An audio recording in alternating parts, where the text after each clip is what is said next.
Guys, how are you? Hope doing well. This is Swati watching Grammar Connection. Guys, interchange of exclamatory and assertive sentence का आज part third है जिसमें हम लोग कुछ और रूल्स जानेंगे. Guys, let's begin. Rule fifth. इस वीडियो में हम लोग रूल 5, 6 और 7 को समझेंगे. How plus adjective plus of. अगर कोई भी exclamatory sentence how plus adjective plus of से स्टार्ट हो तो उसका असर्टिव सेंटेंस बनाएंगे. तो कैसे लिखेंगे? Subject plus verb plus adjective plus end of.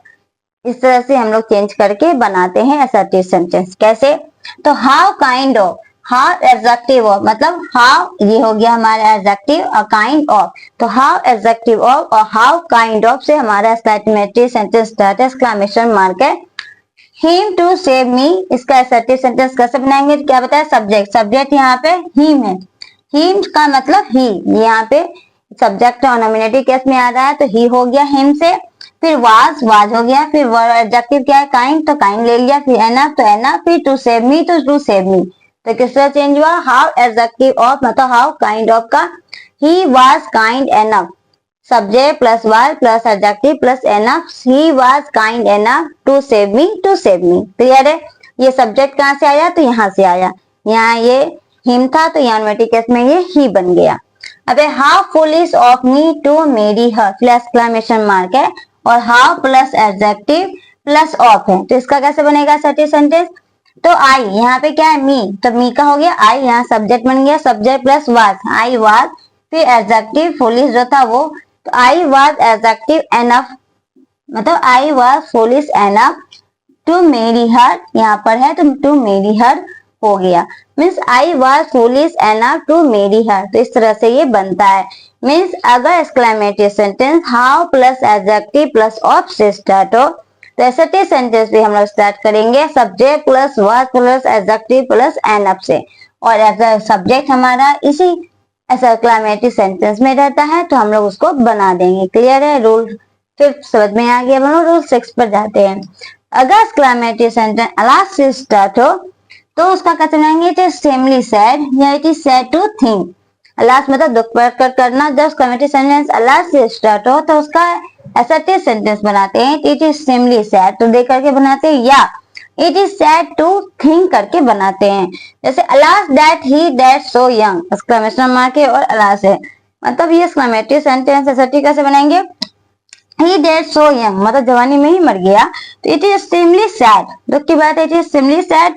फिर दैट, फिर ही दैट सो यंग तो ही दैट सो यंग.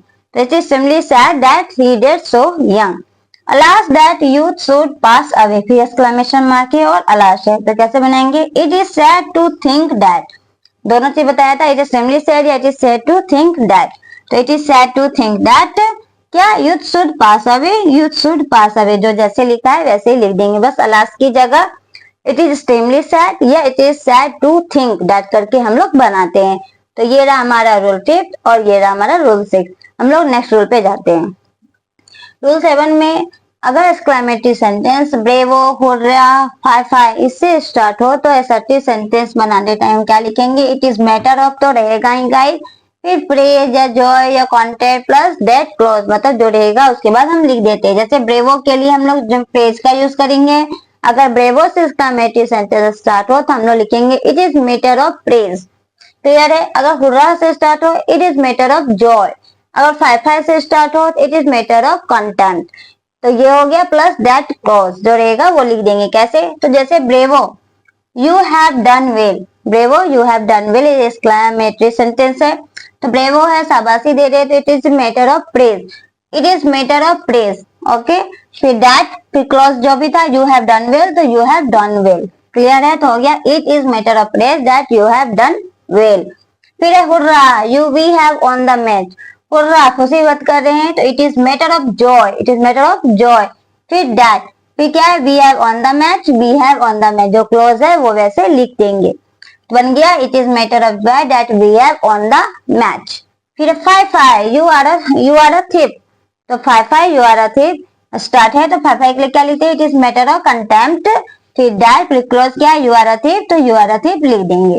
तो इस रूल्स में हमने देखा कि ब्रेवो या हुर्रा या फाय फाय से एक्सक्लेमेटरी सेंटेंस स्टार्ट हो तो जो असर्टिव बनाएंगे it is matter of praise या it is matter of joy या it is matter of contempt देके प्लस दैट क्लोज मतलब जो भी डेट दे करके जो भी क्लोज रहेगा वो लिख करके हम लोग बना देते हैं। नेक्स्ट रूल क्या है, too late you can not enter now.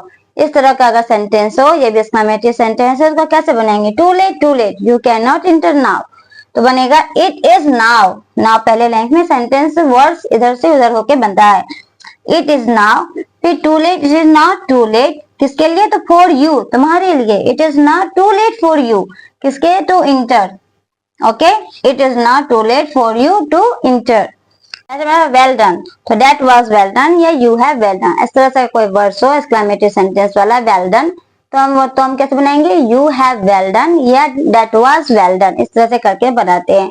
तो गाइज मैंने आज के इस वीडियो में पूरा रूल्स बता दिया interchange of exclamatory sentence and assertive sentence का।